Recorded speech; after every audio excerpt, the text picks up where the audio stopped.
Good evening, everyone, and welcome to another round of sound. This is the #1 Cochran Sports Showdown. I'm Bob Pompeani. Thanks for joining us tonight. A lot to get into. The Masters has a first-time champion, and that has been a trend. A new #1 is still #1. We'll talk about that. We'll talk about the Pirates, who got their first win of the season after 2 losses in St. Louis.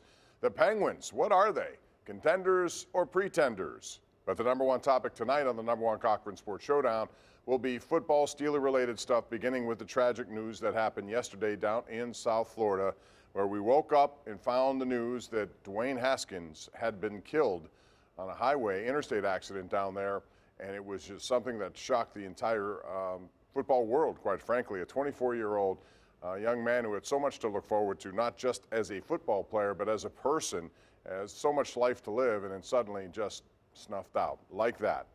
That's how quickly it can change. And here to discuss is our panel tonight. We have Mr. Mark Kaboly, who does great work covering the Steelers for The Athletic, and Mr. Paul Zeise, who you can hear on 93.7 The Fan every night and read his columns in the Post-Gazette. And Mark, I'll start with you. When you saw this news, what was your reaction? Well, mostly like everybody else, just absolutely shocked and surprised. I mean, we all knew that he was in Florida working out with some of the guys, but to be able to think a tragedy like that would happen out of the blue is just, I mean, just like everybody else, just absolutely stunned about the issue, trying to find out more information of what happened. Then you realize, you know, it's a 24-year-old kid trying to get his career turned around, just snuffed out like that in a second. And then I mean, I've talked to him a handful of times on the Zoom and in some of the group settings, but we never had the chance to go into the locker room. But you could still tell that the guy was a well-liked type of guy just by seeing how his interactions. And you saw the outpouring of the everybody in the NFL, the team, everybody like that. Then you realize that this guy was a little bit different, and it makes you feel a little bit selfish that you weren't ever able to really get to know the guy. So that was my initial reaction. Well, I mean, I think that's the big takeaway for me was just a 24-year-old guy with, you know, so much talent and everything still out ahead of him. And, you know, even if he wasn't going to be an NFL quarterback, I mean, he seemed to be a guy who was bright and had a good future and be successful in whatever he did. And I think the Mark hit on it, a key. He was really well liked. And it was easy to see, and I actually played in that charity softball game with him last summer with a bunch of Steelers.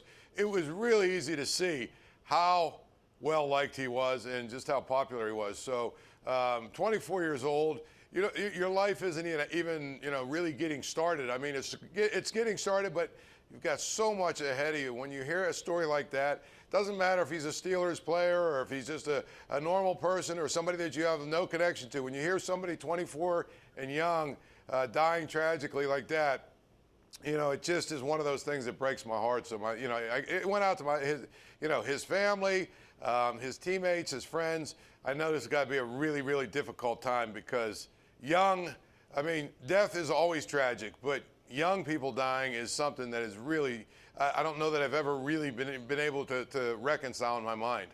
Yeah, condolences to the Haskins family, his wife, family, everyone associated with that family. Our thoughts and prayers are with you.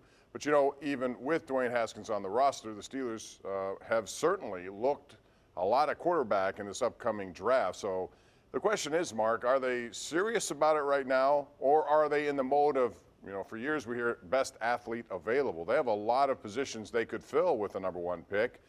If the best athlete isn't a quarterback, will they still take a quarterback? That's where it gets a little iffy right there. They're making sure their T's are crossed, their I's are dotted, just in case if somebody arises there at 20, if they have the opportunity to potentially move up a couple spots to a guy they really, really like, I think they would definitely pull the trigger and go get it. So they got to make sure, you know, it's not like there's a huge difference between 1 and 5 here, of the 5 top guys here. You got to have a lot of the intangibles there, and you know what the intangibles are in the draft. I mean, I think my feeling is the #1 is you got to love the game. And if you don't love the game, it comes through. Look, Johnny Manziel, Josh Rosen, just recent guys, they're out of the league before you know it. And so you got to do your due diligence on this guy if you get that opportunity. I don't think they're getting that opportunity. I think there's going to be more quarterbacks taken then you might think before the 20 spot they would have to go move up and get him. And I don't think they really want to do that right now with that caliber of quarterbacks are out there. I think they'll sit pat, and if the guy they like comes to them at 20, they'd be able to snatch him up, and I don't think they would think twice about it. But the more and more we get over these next 2 or 3 weeks, I'm just having a feeling that those quarterbacks are not going to be there. But Paul, they're bringing everybody in for personal visits and everything. Does it make sense that they wouldn't draft one, putting all that investment time into this?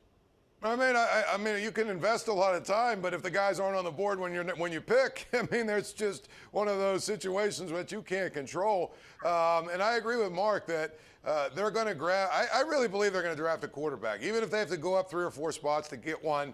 I believe that, and I think now, especially Josh Dobbs going to Cleveland, obviously the tragedy with Dwayne Haskins, they're going to bring in another quarterback of some sort. And I really believe that they would not be wasting this kind of time going out and doing all their work and all their homework on the quarterbacks like they've done.